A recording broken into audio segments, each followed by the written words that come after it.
not extend, then what will be the spillover amount? 287, sir. 280. Whatever even material advances, If you are saying that you are completing the projects by June. June to September, June maximum part is over, lab also is up. September is maximum spillover.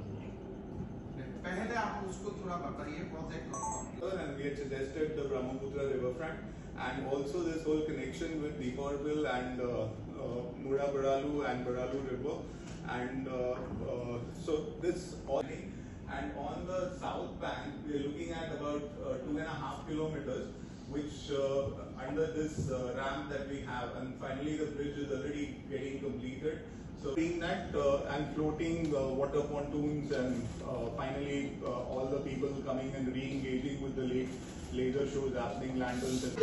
আমি এনেকুৱা মাটিখিনি আমি identify কৰিলো আমাৰ টিমে গৈ এআৰডিসি টিমে immediately যাব দে উইল এপ্ৰুভ যে হয় এই মাটিটো হ'ব এই মাটিটো নহয় number 2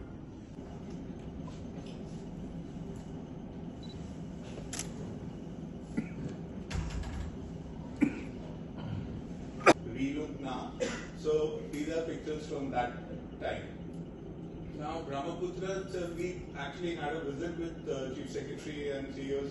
So we went and saw the place. So the whole idea of what is existing and it's happening again and again.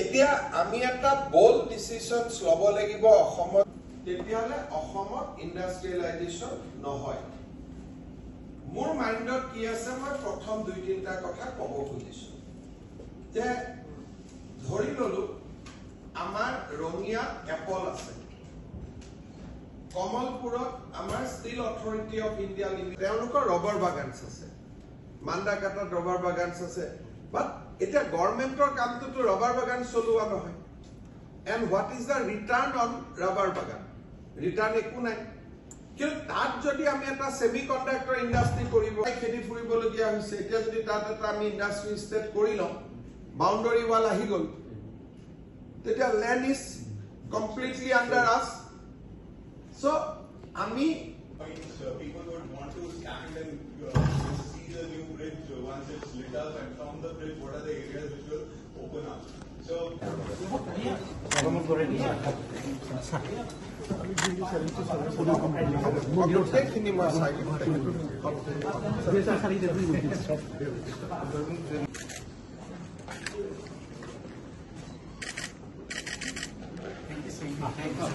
যোৱা 3 দিন মই ভূটানত আছিলো মুখ্যমন্ত্ৰী ভূটানত গৈছে ভূটানৰ পৰা উভতি আহিছে কিন্তু ভূটানত দিন কেটা মই কেনেকে কটালো আৰু ইয়াৰ লগত ভৱিষ্যত অসমৰ অৰ্থনৈতিক বিকাশত ইয়াৰ কিবা যুগসূত্ৰ থাকিব পাৰে নেকি 50 বছৰ পিছত ভূটান আৰু ভাৰতৰ সম্পৰ্কৰ প্ৰাসংগিকতাৰ প্ৰতি লক্ষ্য ৰাখি 3 দিনীয়া ভ্ৰমণটোৰ কথা জনাটো বা 50 বছৰ পিছত ৰাইজে জনাটো অতিকে প্ৰয়োজনীয় আছে আজি যেহেতু আমাৰ কোনো কাম সমালোচনাৰ উদ্ধত নহয় আজি মই কৰি অহা প্ৰতিটো কাম স্বাভাৱিকভাৱে সকলোৱে বিশেষকৈ বিৰোধী দলে সমালোচনা কৰিব গতিকে আমি মেৰিটলৈকে নগৈ আমি ইয়াৰ ঘটনা প্ৰবাহক যদি আমি জানি থওঁ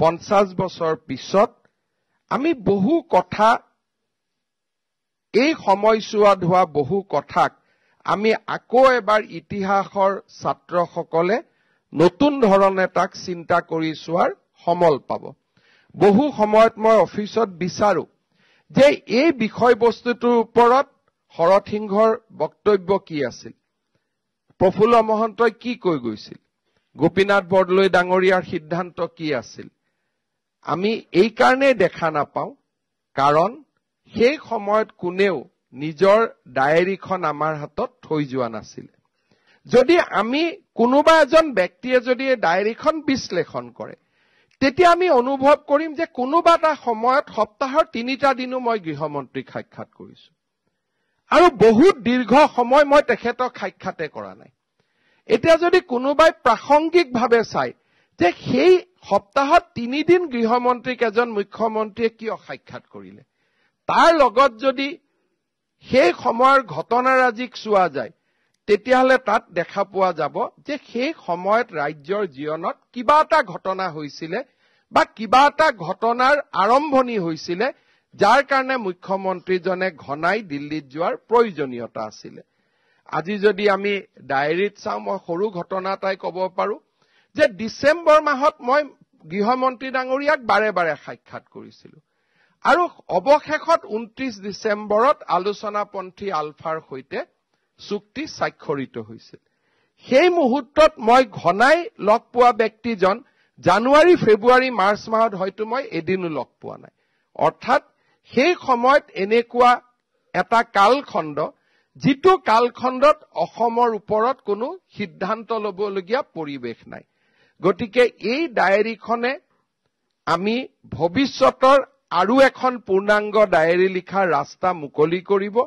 কিন্তু যিটো সময়ত গৱেষকসকল ইয়াক বিশ্লেষণ কৰিব খুজিব ই যথেষ্ট সমল দিব যে এই মুহূৰ্তত এই ব্যক্তিজনক মুখ্যমন্ত্ৰীয়ে কিয় সাক্ষাৎ কৰাৰ প্ৰয়োজনীয়তা আছিল বা আজিৰ কেবিনেটত এই কথাখিনি সিদ্ধান্ত লোৱাৰ আগতে তাত কি চৰ্চা হৈছিল কাৰণ কেবিনেটৰ প্ৰতিটো সিদ্ধান্তই ইয়াত আমি লিপিবদ্ধ কৰি ৰাখিছো স্বাভাৱিকভাৱে আমি চেষ্টা কৰিছো যাতে পৰিয়ালৰ কথা এই ডায়েৰীখনত অন্তৰ্ভুক্ত নহয় কাৰণ এই ডায়েৰীখন হল হিমন্ত বিশ্ব শৰ্মাৰ ডায়েৰী নহয় এই ডায়েৰীখন অসমৰ মুখ্যমন্ত্ৰীৰ ডায়েৰী স্বাভাৱিকভাৱে কৰবাত পৰিয়ালৰ উপস্থিতি এই ডায়েৰীত কৰবাত সন্নিবিষ্ট হৈছে কৰবাত লিখোতে নিজকে অতি মানৱ হিচাপে উপস্থাপন কৰাৰ মানুহৰ যিটো এক স্বভাৱজাত বৈশিষ্ট্য হিও হয়তো কৰবাত উল্লেখ হৈছে কিন্তু পাতনিতে মই ক্ষমা খুজিছো যে কৰবাত যদি মই নিজকে অতি মানৱ হিচাপে নিক্ষেপ কৰাৰ প্ৰচেষ্টা কৰিছো সেয়া মানুহৰ সহজাত প্ৰবৃত্তিৰ লক্ষণ বা প্ৰতিফলন ই মোৰ এটা নিশ্চিত প্ৰচেষ্টা নহয় কাৰণ এই ডায়েৰীখন মই আকৌ কৈছো ই হিমন্ত বিশ্ব শৰ্মাৰ ডায়েৰী নহয় ই অসমৰ মুখ্যমন্ত্ৰীৰ ডায়েৰী মোৰ ৰাজনীতি 2025 চনৰ 10 মে তাৰিখে সংসদীয় ৰাজনীতিত মই 25টা বছৰ সম্পূৰ্ণ কৰিম 2001 চনৰ 10 মেত প্ৰথমবাৰ বিধায়ক বা কংগ্ৰেছৰ মন্ত্ৰী সভাত প্ৰথমবাৰ মই বিধায়ক হৈ আহিছিলো আৰু 2025 চনত মই 25টা বছৰ সম্পূৰ্ণ কৰিম 2002 চনৰ পৰেশ বৰুৱাৰ প্ৰতিশ্ৰুতি 2005 চনৰ পৰেশ বৰুৱাজন আৰু 2025 চনৰ পৰেশ বৰুৱাজনক আমি একেলগে আমাৰ 25টা বছৰত আমি দেখা পাইছো 2025 চনৰ আগৰ গুৱাহাটীখন 25 বছৰৰ আগৰ গুৱাহাটীখন আৰু বৰ্তমানৰ গুৱাহাটীখনক আমি দেখা পাইছো দৈনিক অসমৰ পৰা আৰম্ভ কৰি সোশ্যাল মিডিয়ালৈকে গোটেই যুগৰ বিৱৰ্তনক আমাৰ প্ৰজন্মই দেখা পাইছে আৰু সেইবাবে মই নিশ্চিত যে আজি আমাৰ অসমখনে আমি এটা কালখণ্ডত আহি উপনীত হৈছো যিটো কালখণ্ডত আমি আন্দোলন কৰিব নালাগে আজি অসমৰ মানুহে ভবাত কৰি আমাৰ প্ৰাপ্তি আগুৱাই গৈছে আমি কেতিয়াও ভাবিব পৰা নাছিলো যে অসমত সেমিকন্ডাক্টৰ আহিব আমি কেতিয়াও ভবা নাছিলো যে জিলাই ব্ৰহ্মপুত্ৰৰ দলংও সম্ভৱ হ'ব পাৰে আমি কেতিয়াও কল্পনা কৰা নাছিলো যদি উত্তৰ কাছাৰেদি যদি বৰাক উপত্যকালৈ যাওঁতে 1.5 দিন লাগিব বৰা পানীৰ পৰা এতিয়া আমি 5 গ্ৰামত 5 ঘণ্টাত গৈ উপস্থিত হ'ব পাৰো তেনেকুৱা কল্পনাও আমাৰ মানস পথত আহিব পাৰে অসমৰ মানুহে ভবাত কৰি আমি আগুৱাই গৈছো অসমৰ মানুহৰ সপোনতকৈ আমাৰ প্ৰাপ্তি আগুৱাই গৈছে কিন্তু অসমৰ আভ্যন্তৰৰ সমস্যাই মই আগতেই কোৱাৰ দৰে আমাক 100% পাৰফেকশনলৈ লৈ নাযায় কিন্তু অসমৰ মানুহে এবাৰ পৰা যদি নিৰাশাৰ পৰা আশালৈ যোৱা আৰম্ভ কৰে প্ৰতিদিনৰ পৰা যদি সেমিকন্ডাক্টৰলৈকে যোৱা আৰম্ভ কৰে মই ভাবো আমি আমাৰ ইস্পিত লক্ষ্যত উপনীত হ'ব পাৰিম প্ৰত্যাহ্বানৰ মাজতো আমি লক্ষ্যত উপনীত হ'ব পাৰিম অৰ্থাৎ একেটাই পৰিঘটনা আমি আশাৰ দৃষ্টিৰেও চাব পাৰো, একেটাই পৰিঘটনা আমি নিৰাশাৰ দৃষ্টিৰেও চাব পাৰো। আমাৰ সিদ্ধান্ত লব, অসমৰ সমসাময়িক সমাজখনে সিদ্ধান্ত লব লাগিব যে আমাক এখন আশাৰ অসমৰ প্ৰয়োজন আছে যে নে আমাক এখন নিৰাশাৰ অসমৰ প্ৰয়োজনীয়তা আছে। মই ব্যক্তিগতভাৱে যেতিয়া মানুহে ৰামধেনু যুগৰ কথা কয়, আবাহন যুগৰ কথা কয়, মই ৰাজনীতিৰ অসমৰ দীৰ্ঘকালীন ইতিহাসত মই এটা যুগ কল্পনা কৰো, ইৰা অফ প্ৰতিদিন, যে এটা প্ৰতিদিন যুগ এটা আছিলে, যি যুগে অসমৰ সমাজ জীৱনলৈ নিৰাশাৰ বাণী পঠিয়াইছিলে। এতিয়া আমি পোষ্ট প্ৰতিদিন এটা সমাজ ব্যৱস্থা নিৰ্মাণ কৰিব লাগিব, যিটো সমাজ ব্যৱস্থাই অসমলৈ আশাৰ বাতৰি পঠিয়াব। প্ৰতিটো দিনেই ৰাতিপুৱা আমি আশাৰ কথা কম, প্ৰতিটো দিনাই আমি নতুন নতুন আঁচনিৰ কথা কম, প্ৰতিটো দিনাই আমি নতুন এখন অসমৰ কথা কম, যিখন অসমৰ যুৱক যুৱতীয়ে সেইখন অসমক লৈ গৌৰৱ কৰিব পাৰে। যোৱা 3 দিন মই ভূটানত আছিলো। ভূটানৰ ল'ৰা ছোৱালী অষ্ট্ৰেলিয়ালৈকে ওলাই গৈছে। ভূটানৰ ৰজাই ইয়াক প্ৰত্যাহ্বান হিচাপে লৈছে যে আমি অষ্ট্ৰেলিয়াৰ পৰা এই ল'ৰা ছোৱালীক উভতাই লৈ আহিম আৰু তাৰ কাৰণে মই গেলেফুত এখন নতুন নগৰ বনাম, যি সমসাময়িক আকাংক্ষা, এছপাইৰেশ্যন অফ ইউথ, চেলাৰীৰ এছপাইৰেশ্যন হওক, ভাল কৰি থকাৰ এছপাইৰেশ্যন হওক, তাক যাতে আমি দিব পাৰো আৰু আমাৰ ইয়ং জেনেৰেশ্যনক আমি উভতাই আনিব পাৰো। বহু দিন অসমত আলোচনা হৈছিলে যে আমাৰ অসমত আইটি ইণ্ডাষ্ট্ৰী হ'ব পাৰে নে নাই, আমাৰ অসমত নতুন উদ্যোগ হ'ব পাৰে নাই, যেনেকে ল'ৰা ছোৱালী উভতি আহিব। আজি চাওঁতে চাওঁতে প্ৰতিদিন যুগৰ পৰা আমি ছেমি কণ্ডাক্টৰ যুগত প্ৰৱেশ কৰিলো। যদি আমি যুগৰ বিশ্লেষণ কৰো, যদি আজিৰ পৰা 10টা বছৰ আছিল প্ৰতিদিনৰ যুগ, এতিয়া আমি নতুন এটা যুগৰ নিৰ্মাণ কৰিব খুজিছো, ইৰা অফ ছেমি কণ্ডাক্টৰ, যে আমি এটা ছেমি কণ্ডাক্টৰৰ যুগ আৰম্ভ কৰিম, এটা আমি আৰ্টিফিচিয়েল ইণ্টেলিজেন্সৰ যুগ আৰম্ভ কৰিম, আমি এটা ফিউচাৰ টেকনলজিৰ কাৰণে পীঠভূমি হিচাপে এই অসমখনক নিৰ্মাণ কৰিম। আৰু সেইকাৰণে আমি এই দুইখন পুথিৰ মাজেৰে অসমৰ জনজীৱনলৈ আশাৰ বাতৰি প্ৰকাশ কৰিব চেষ্টা কৰিছো, কাৰণ এখন সমাজ আশাই জীয়াই ৰাখে, এখন সমাজ নিৰাশাই জীয়াই নাৰাখে। যদি সকলোৱে আমি নিৰাশাৰ কথা পাতো, ৰাতিপুৱা যদি সদায় বাতৰি কাকতখন পঢ়ি আমি নিৰাশা দেখো, এদিন মানুহবিলাক কৰবাত নহয় কৰবাত হতাশা হৈ যাব। আৰু সেইকাৰণে প্ৰতিটো দিনে যদি বাতৰি কাকতৰ হেডলাইন নিৰাশাৰ হয়, আমি চেষ্টা কৰো মোৰ যাতে ৰাতিপুৱাৰ টুইটটোৱে কৰবাত নহয় কৰবাত আশাৰ বাতৰি কঢ়িয়াই লৈ যায়। নিৰাশা আৰু আশাৰ মাজত অহা 10 বছৰ অসমত সংগ্ৰাম হ'ব, কাৰণ এটা যুগৰ পৰা যেতিয়া আন এটা যুগত আমি প্ৰৱেশ কৰো, মানুহে নিজৰ যি পৰিৱৰ্তন, সেই পৰিৱৰ্তনক সমসাময়িক সমাজখনে স্বীকাৰ কৰিব নোখোজে। কাৰণ সমসাময়িক সমাজখনক নিৰ্মাণ কৰিছিল এটা যুগে, যিটো যুগৰ পৰা মই নিজক পৃথক কৰিব নোৱাৰো। আজি যদি অসমৰ 45 বছৰৰ পৰা ঊৰ্ধত আমি যদি সমাজখনক আশাৰ কথা ক'ব যাওঁ, সেই সমাজখনৰ মানসপটত সেই বাতৰি কাকতৰ হেডলাইনবিলাক আহি পৰে, যি হেডলাইনবিলাকে আমাৰ ছাত্ৰ জীৱনক নিৰ্মাণ কৰিছিল, যি হেডলাইনবিলাকে আমাৰ কলেজৰ জীৱনটোক নিৰ্মাণ কৰিছিল, যি হেডলাইনবিলাকে আমাৰ জীৱন আৰু যৌৱনক আগবঢ়াই লৈ গৈছিল। যেতিয়া আমি কাৰোবাক কম যে ব্ৰহ্মপুত্ৰৰ তলেদি এটা টানেল হ'ব, প্ৰথম আমি আৰম্ভণি কৰিম উপলুঙা দি। তাৰ পিছত যেতিয়া লাহে লাহে সি হ'ব ধৰিব, মোৰ উপলুঙাটোক মই জাষ্টিফাইড কৰাৰ কাৰণে এই প্ৰকল্পটোৰ কি কি ঋণাত্মক দিশ আছে তাৰ ওপৰত মই গৱেষণা কৰা আৰম্ভ কৰিম, কাৰণ মই তেনেকুৱা এটা পৰিৱেশত ডাঙৰ হৈছো।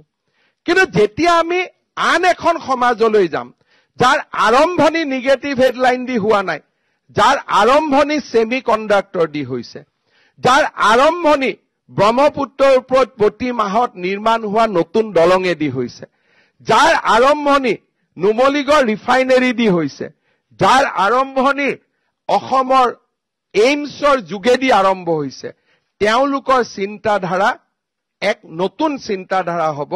কাৰণ আমাৰ চিন্তাধাৰাত আমাৰ কলেজীয়া জীৱনৰ পোৱা নোপোৱা ক্ষোভ, আমাৰ ছাত্ৰ জীৱনৰ পোৱা নোপোৱাৰ ক্ষোভ এতিয়াও আমাৰ সন্নিৱিষ্ট হৈ আছে।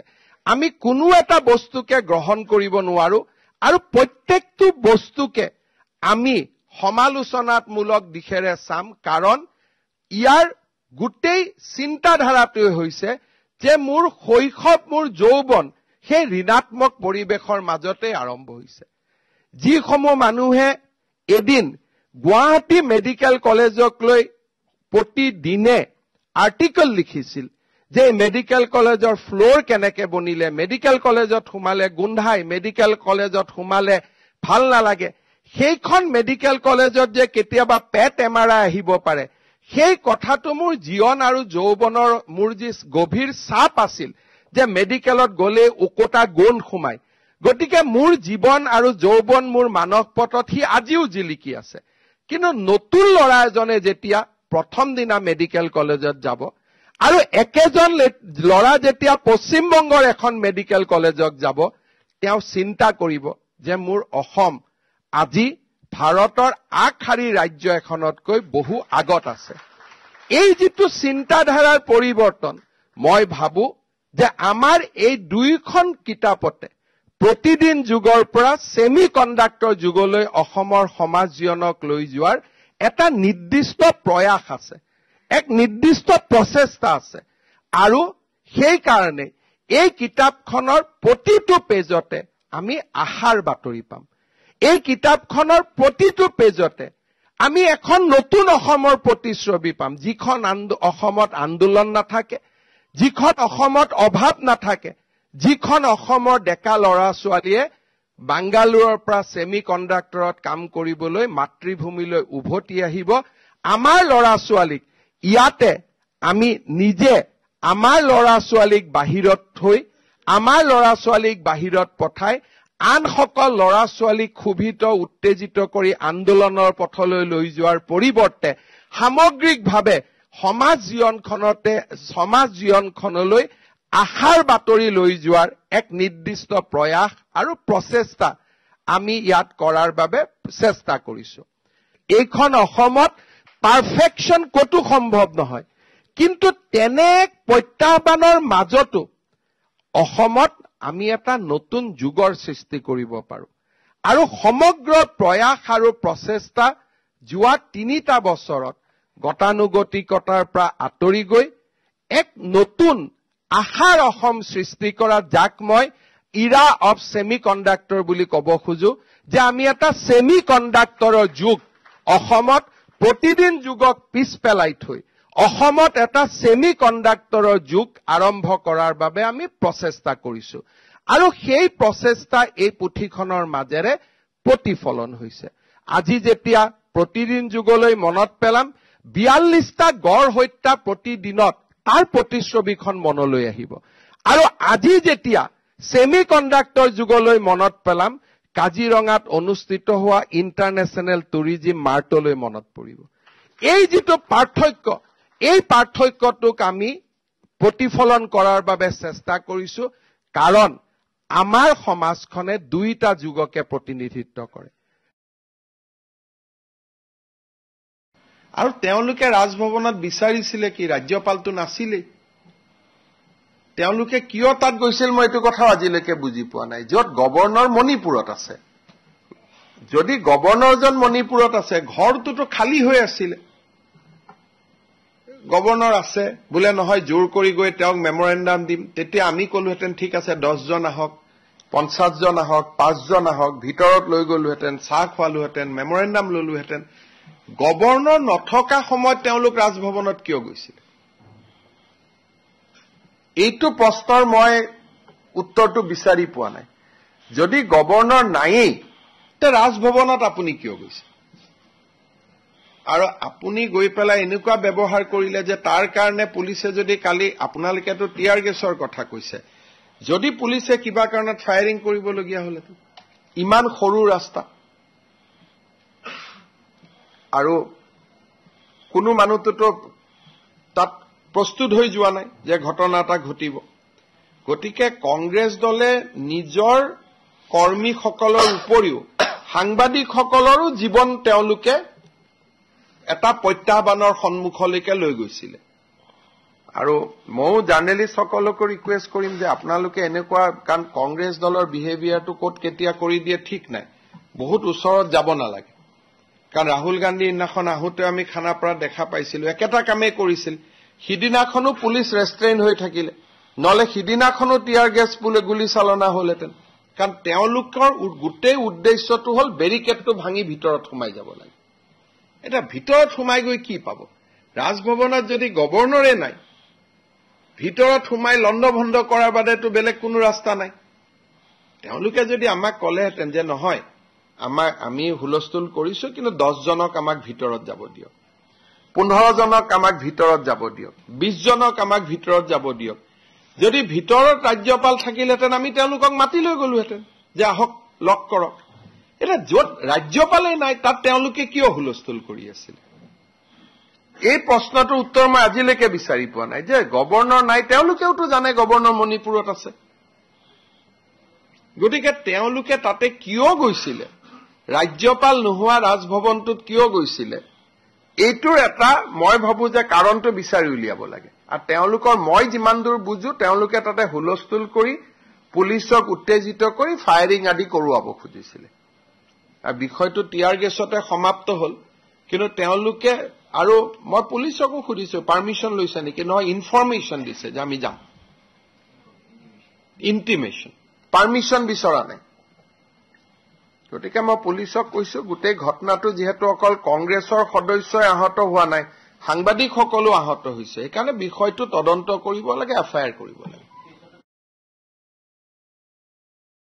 অসমৰ কাৰণে এটা ডাঙৰ সন্মান যে ভূটানৰ নেশ্যনেল ডেত অসমৰ মুখ্যমন্ত্ৰীক আমন্ত্ৰণ জনোৱা, আৰু তেওঁলোকে আমাক যিমানখিনি 3 দিনত আতিথ্য প্ৰদান কৰিলে, সি মই ভাবো যে অসমক এটা নতুন অৰ্থনৈতিক শক্তি হিচাপে আমাক স্বীকৃতি দিয়া বুজাইছে। কাৰণ আজি ইমান দিন অসম আৰু ভূটান একেলগে আমি নেইবাৰ হৈ বহুত দিনৰ পৰা আছো, বহুত দিনৰ পৰা মানে স্বাধীনতাৰ পৰাই আছো, কিন্তু কেতিয়াও অসমক এটা অৰ্থনৈতিক শক্তি বুলি মানুহে ভবা নাছিল। ভূটানত মোক নিমন্ত্ৰণ কৰা আৰু তাৰ লগতে তেওঁলোকে যিমানখিনি আদৰ আতিথ্য দেখুৱাইছে, সি এক প্ৰকাৰে অসমক এটা উঠি অহা অৰ্থনৈতিক শক্তি হিচাপে তেওঁলোকে স্বীকৃতি দিছে। আমি 3-4টা কথা ভূটানৰ লগত আলোচনা কৰিছো। এটা হৈছে ভূটান জলশক্তিৰ এটা অদ্ভুত ভাণ্ডাৰ। অসমত কপিলী হাইড্ৰ পাৱাৰ প্ৰজেক্ট সম্পূৰ্ণ হোৱাৰ পিছত অসমত আমাৰ হাতত আৰু কোনো জলশক্তি প্ৰকল্প নাই। কাৰ্বি লাংটিও শেষ হৈ গ'ল, অৰ্থাৎ শেষ হৈ গ'ল মানে আমি প্ৰজেক্ট কমপ্লিট কৰিলো, কপিলী প্ৰজেক্টটো আমি কমপ্লিট কৰিলো। এতিয়া 2026, 27, 28 প্ৰতি বছৰে আমাক 300 মেগাৱাট পাৱাৰ আমাক অতিৰিক্তকৈ প্ৰয়োজন হৈছে, অৰ্থাৎ অসমৰ অৰ্থনীতিটো বঢ়াৰ কাৰণে। আৰু এইবাৰ এডভান্টেজ আছামৰ পিছত যিমান ইণ্ডাষ্ট্ৰী যদি আহে, আমি আশা কৰা মতে পাৱাৰ ৰিকুৱাৰমেণ্ট প্ৰত্যেক বছৰে বাঢ়ি যাব। গতিকে হয় আমি জলশক্তি অৰুণাচলৰ লগত কথা পাতিব লাগিব, নহলে আমি ছিকিমৰ লগত পাতিব লাগিব, নহলে ভূটানৰ লগত পাতিব লাগিব। আৰু যদি ভৱিষ্যতে আমি এই 3খন ৰাজ্যৰ কাৰোবাৰ পৰা জলশক্তি বা শক্তি নানো, তেতিয়াহ'লে আমি গোটেই কয়লাৰ ওপৰত চলিব লাগিব। আৰু বিশ্বৰ বৰ্তমান যিটো পৰিৱেশ, 2035ৰ পিছত যদি কিবা কাৰণত সিদ্ধান্ত হয় যে কয়লা চালিত বিদ্যুৎ উৎপাদন হ'ব নোৱাৰিব, তেতিয়া অসমত কাৰেণ্টে নাথাকিব। সেইকাৰণে আমি এটা চাইছো যে অৰুণাচলৰ মুখ্যমন্ত্ৰীৰ লগতো মই কথা পাতি আছো যে অৰুণাচলত অসমে পাৱাৰ ডেভেলপ কৰিব পাৰে নেকি, বা যদি ভূটানত সুবিধা আছে ৰঙিয়াৰ কাষতে ভূটানত পাৰো নেকি বা আমি সিকিমত পাৰো নেকি তিনিটা এৰিয়া আমাৰ কনসিডাৰেশনত আছে গতিকে সেইটো এটা আমি এক্সপ্লোৰ কৰি আছো 2 নম্বৰ ভূটানৰ পৰা আমালৈকে পানী আহে কিন্তু পানীখিনি যদি আমি চেনেলাইজ কৰিব পাৰো জলসিঞ্চনৰ কামত আমি ব্যৱহাৰ কৰিব পাৰো নহলে পানীটো অপব্যয় হৈ আছে গতিকে দ্বিতীয় এটা আমাৰ কথা আছিল যে সংকোচ আদিৰ ওপৰত যিবিলাক প্ৰজেক্ট হৈ আছে তাত ইৰিগেশ্যন হ'ব পাৰে নেকি যদি সংকোচৰ পানী আমি বিটিএডি লৈকে নমাই আনিব পাৰো গুটে বিটিএডিৰ অৰ্থনীতিটোৱে পৰিৱৰ্তন হ'ব চতুৰ্থতে তাৰ যিখিনি পানী আহে গ্ৰেভিটেশনত আহে গতিকে তাতে পাইপ লগালে আমি গুৱাহাটীলৈকেও পানী আনিব পাৰো তাৰ যিটো গ্ৰেভিটেশন ফোৰ্স আছে সেই গ্ৰেভিটেশনৰ পানী গুৱাহাটীলৈকে আনিলেও আমি গুৱাহাটী জাইকাৰ পানীতকৈ বেছি স্পীড পাম